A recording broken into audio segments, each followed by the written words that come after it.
আসসালামু আলাইকুম, ওয়েলকাম করছি ইব্রাহিম মাল্টিমিডিয়ার পক্ষ থেকে। ভিন্নধর্মী যারা শুনছেন তাদের প্রতি রইল আমার কৃতজ্ঞতা। আজকে একটা ভিডিও নিয়ে আসলাম যে বিআরটি এর ভাইবার কীরকম নেওয়া হয় বা বিআরটি ভাই বেটা বিআরটি এলারা কীভাবে নেন অথবা আমরা কিভাবে এই পরীক্ষাটা দেই।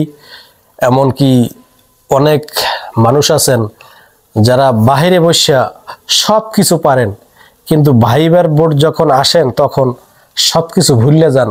ভয়, একটা আতঙ্ক কাজ করে। এজন্য এই আতঙ্কটা যাতে কাজ না করে অথবা ভয় যাতে না পান, এই জন্য আমার আজকের এই ভিডিওটা করা, যে ভিতরে আসলে আমাদের কি কি প্রশ্নের সম্মুখীন হওয়া লাগে বা আমরা ভয়টা কেন পাচ্ছি, এইটার দূর করার জন্যই আমি আজকে কিছু কথা বলতে চাই। যেমন ভিতরে থাকেন হলো ৩-৪ জন লোক থাকেন।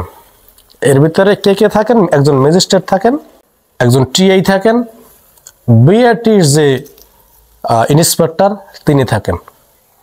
কিন্তু সবকিছুই ম্যাজিস্ট্রেট স্যার যে আছে উনি সবকিছু বহন করে, আর টিআই এই।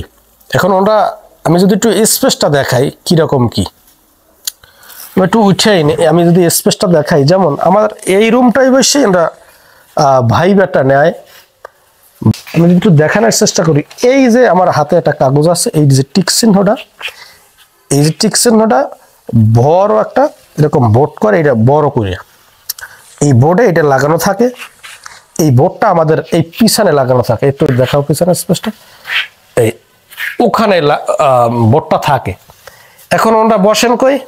ওনারা বসেন এই রুমই, এই জায়গায় 2-3 জন বসেন, এই জায়গায় একজন বসেন। বসার পরে এরপরে একটা লাইট নেন, যেটারে আমরা বলি লেজার লাইট, অথবা এই যে ছোট যে লাল লাইট যেগুলো জ্বলে, এই যে এই লাইটটা। এখন এটার দ্বারা কাজ কি একটু যদি ভালো করে বুঝাই বলি। আপনি যখন আসবেন, ভিতরে ঢুকবেন, রোল অনুসারে ঢোকার পরে সালাম আলী দেবেন। সালাম আলী দিলে এরপর রোল নাম্বারটা জিজ্ঞেস করবে। এখানে এই আমি যেই জায়গাটা আছি, আমি এই জায়গাটায় যে আছি, এখানে বৈশা ওনারা রোল নাম্বারটা জিজ্ঞেস করেন কত রোল। এই রোলটা ওনার এন্ট্রি করেন। এন্ট্রি করার পরে এরপরে আসি, একজনে একটা লেজার লাইট এরকম নেয়। নেওয়ার পরে এরকম বোর্ডে আমি যদি একটু দেখানোর চেষ্টা করি, এরকম লাইটটা মারা হয়। এখন এই লাইটটা মারা হয় কিভাবে, এই সিস্টেমটা একটু আপনাদের দেখানোর চেষ্টা করতেছি। আমি যে জিজ্ঞেস করা হয় এইটা কি, এরপরে জিজ্ঞেস করা হয় এইটা কি, এরপর হঠাৎ করিয়া এইটা কি, হঠাৎ করিয়া এই চিহ্ন দ্বারা এইটা জিজ্ঞেস করা হয়, এরপরে জিজ্ঞেস করা হয় এইটা। এরকম নানান কিছু ওরা জিজ্ঞেস করেন। হয়তো 4টা কি 5টা কি 6টা 3টা এরকম জিজ্ঞেস করেন।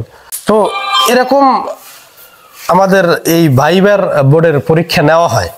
তো আপনারা কি করবেন, যখন রিটার্ন পরীক্ষা দেবেন, রিটার্ন পরীক্ষার পরে এই কাগজটা একটু ভালো করে পড়ে নেবেন। এই রোড সাইন যেগুলো আছে আমাদের সবই গাড়ি চালানোর সময় আমাদের কাজে লাগে। এটা বিআরটির কাজে লাগে না। আমরা যখন গাড়ি রাস্তায় চালাই, আমাদের উপকারের জন্য, আমাদের দেখার জন্য, আমাদের শেখার জন্য আমরা এই কাগজটা টাকা দিয়ে সরকার বানাইছেন। এটাই কোনো ক্ষতি নাই, এটা লাভ আমাদেরই, আমার নিজের লাভ। তো এই কাগজটা আপনারা পড়বেন, পড়ে এরপরে ভাইবার বোর্ডে আসবেন। হ্যাঁ, তো এই হলো মূলত এই ভাইবার বোর্ডের সিস্টেমটা, বা ভাইবার কিরকম কি নেওয়া হয়। এই আমি যেরকম দেখাইছি সেম এতটুকুই, এর বাহিরে কিছু না।